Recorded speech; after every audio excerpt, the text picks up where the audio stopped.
Hey guys, Paul McLean, and I'm with Marysa Maggio. How you doing, Marysa?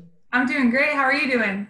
I could not be doing better. And when you say I'm doing great, I know for a fact you're telling the truth because the last I think 3 months, this is the third month, you're going to issue pay over 50,000 in paid business, which is phenomenal. Yeah, absolutely. It's been a great 3 months to say the absolute least. Well, what I want to do is kind of get into and understand like your background, what you did prior, and what are you doing specifically that you believe is leading you to write 50,000 a month in paid business? Because I think anybody that's listening or watching into this, they're thinking like, man, I wouldn't mind making 50,000 a month in income, especially with the way the economy's been, the unforeseen times, the pandemic, all these things that are taking place. A lot of people are like desperate just to get back to a normal income, the income that they used to make. And what I've seen, Maurice, over the last like 90 days, you've really just turned it on and you've made significantly more income than you did prior. So can you kind of talk about like prior to FFL, what was your background? What were you doing? And then we'll kind of dive into some of the stuff that you're doing that's making a difference in your business. Yeah, absolutely. So, kind of quick background about me and kind of how I got into just insurance in general. I think this is kind of important. Is when I was 19, I lost my mom. I was a junior in college, and my mom always wanted me to finish college. And I remember people telling me like, "Oh, like take some time off," things like that. My dad wasn't around my whole life, so it was kind of like mom was like both parents. And when I lost my mom, I was really lost for a bit. I did go back to school. I finished school and finance, economics, graduated, all fine, great, and good. My sister and I lived together. So I remember like a month after I graduated, I was telling my sister, I was like, Christina, like, I'm a loser. Like, I'm still like working in a restaurant. I have a college degree, like I thought I was it, but like, I was like, I don't have a job. So I applied to this random job. I had no idea what it was. Um, Went to this little overview, got into it. And I gave my 2 weeks at the restaurant I had been working at for about 5 years prior to that. And I remember my boss looked me in the face and he was asking me, "So what are you going to do?" And I was like, "I'm going to sell insurance." And he's like, "I'll see you in a couple of weeks." So that always stuck with me. And it kind of motivated me because when I first went to this company, I had no idea it was insurance. I was like, oh, even like, it was almost like a bait and switch. But I learned a lot there. I learned that I was commissioned. I had no idea. But really I was self-sufficient on my own income. I didn't have like mom or dad to lean on or like my aunt or uncle. So like at 19, I was like, I got to make this happen. So I figured it out there, kind of from that practice company, so to say. I was at like a 35% comp, and I was like field training people, and they were kind of, I was like putting business under them because they were with me to get them some business under their belt. And like, I thought I was like the manager. So from there, I kind of realized it was a little bit of a toxic environment. So I did start with a different IMO, and this is when I learned about like my first experience. I think I learned about renewals. It's like you don't keep anything. So from where I was, you had to be there for 10 years to actually get your renewals. So I'm like, wow, I just lost 2 years in renewals. Go to my next company, I sign a contract. It's like 30 pages. I don't even read it. So I just sign away, and there I am, and I'm at like a 60% comp, work my way up to like an 85 or so, and I hit this ownership contract, and now I'm signing a new contract. Again, don't really read it, just kind of trusting the company, going through the waves. And I realized, when people were reaching out to me at FFL, I'm like, why do all my agents keep going to this place? Where are they going? Like, why is it better? Because at my old company, everyone would say you can't grow a business at FFL.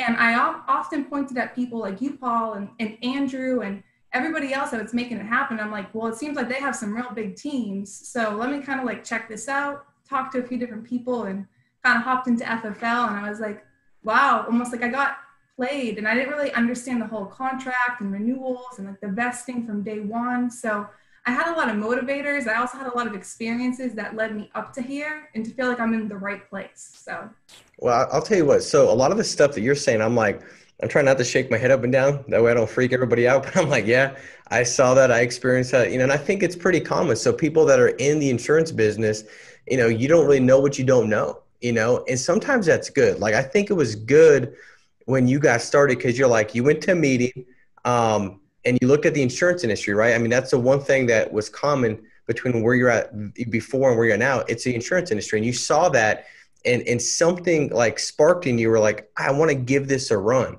And you didn't sit there and deliberate for, 7 months. You were like, I'm done. I mean, like, you walked in after a meeting and gave your 2 week notice in. I mean, that says a lot about your belief. I believe in yourself. Like, I'm willing to go take this risk and bet on myself that I'm going to make this work. I'm just curious, what was it about the insurance industry that made you decide to say, hey, I'm going to just like burn the ships at the harbor, so to speak. I'm going to go full time and give this a true shot? What was it about it?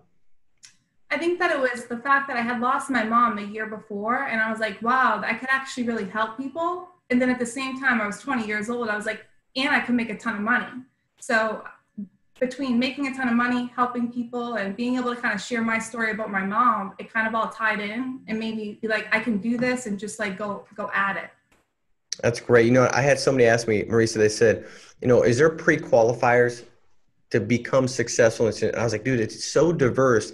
Like, anybody could do this. Like, there's so many different backstories and ages and ethnicity, male, female, like, it makes no difference. But the one thing that I started realizing that I think is a prerequisite is you really have to care about people. Like, you have to sincerely care about them, because you're not peddling carpet.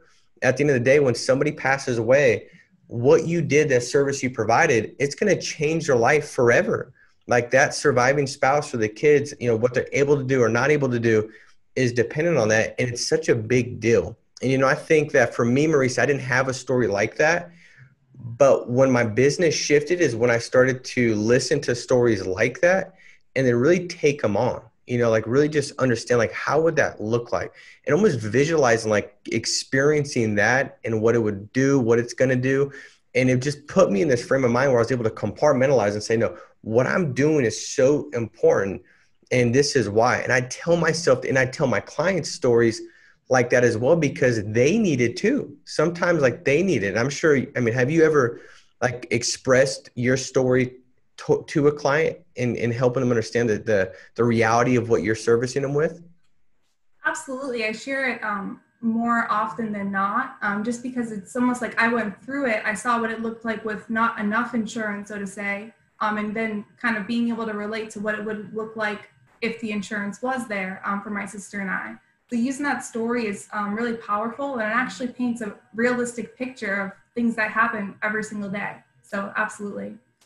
All And right. So another that, thing I wanted to mention real quick was you had mentioned like the prerequisites and like caring about people, and it's so true. Another thing I think a lot of people almost label me as, like, I was like the cool nerd in school, right? Like I was pretty cool, I must say, but I was also a nerd. I was really smart. I enjoyed going to school and things like that. So sometimes I think that people feel like, oh, Marysa's in this industry because, like, she, got A pluses in class, when realistically anybody can do this. Like you said, you just have to care about people. absolutely. Well, if they knew my story, they'd be like, that's exactly right. Because I wasn't the nerd or cool. I was pumping septic tanks at 19, making, $10 an hour. So that was my background. And it's so true. At the end of the day, if you just apply yourself, you can see success. And so, like, to that point, let's do this. So anybody can write 50,000. So I don't want to minimize and downplay, because that's a big deal. Like, I think most everybody would say, I wouldn't mind making 50,000 a month. Cool thing is, anybody can do that. Talk about that. Like, what do you think has helped you do that? And what I really like you to expand upon, Marysa, is like, what has it done for you and your family? Like, what has it meant to you to go out there and bring in on your own pin? You've also got a team, you have overrides and things like that, but on your own pin to be able to, 50,000 a month in income. What has that meant for you? Yeah, I mean, I think it's a lot of just like gratitude, really. Like when you go out and you help a family, like the money is an awesome byproduct, but leaving the family's house and knowing that something happens to mom or dad or to the husband or wife, like, that means a lot to me. And I think I've really been focusing a lot more on that than I have on the actual money. And the money has been increasing because of that. It's not that, and just to kind of expand on that a little bit from a financial standpoint, you're helping all these families and you feel good, and you have all these clients that are calling you and referring you to people and things like that, which is great. But also, like, my bank account has never looked better. I'm reinvesting in my business. I have no debt, which I couldn't say for a very long time. Absolutely no debt, which is great. It feels really good to be able to say that. And I have a ton of money in my savings account and a ton of money in my checking account.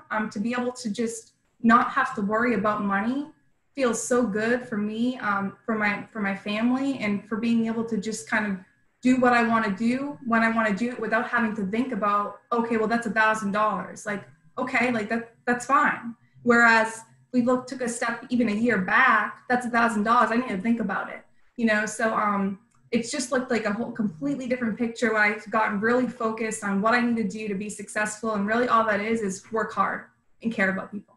So. That's awesome. I love that. I mean, that's what it's about, to be able to like say, hey, I have peace of mind that if I want to do this or do that, give here, give that, create this memory, create that memory, I can do those things. And I think that's really the, where I think more people are alike than they are not alike. And they're alike in the fact that that's true, like peace of mind, being able to just like say yes to what you want to say yes to. If I want to go do this, go do that. If I want to drive this, drive that, live here, live there, like that's pretty cool.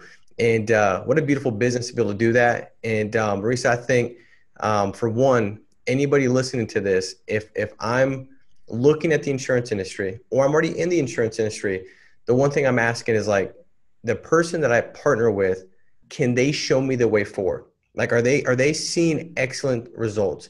And the answer would be absolutely yes for you. So anybody that's working with you, I think is honored and privileged to be working with you. I think anybody that's checking out the insurance industry, I mean, I don't know of anybody really better to work with than you with the results you're seeing. You don't need anybody, just like you have your heart to serve the clients. I mean, your heart is to serve the agents, and you're not pulled by financial, pull, because you're making plenty writing 50,000 on your own pen. And so now you can show the agents exactly what they need to do, what they need to hear to go see the same thing. And you could do it with complete transparency because you really do care. And it's not about the money because you're out there doing it on your own. You're out there leading by example, which is the FFL way. So Marysa, thank you for joining us. I'm excited to be partnered in business with you. This is a fun ride, and it's going to continue to get better and become bigger as we see each and every week hitting number one with, Mutual of Omaha, John Hancock, America. I think we just hit number one with like American General. I think we're like number one with. We got new carriers coming on board. So what a beautiful time to be in the insurance industry, and great working with you.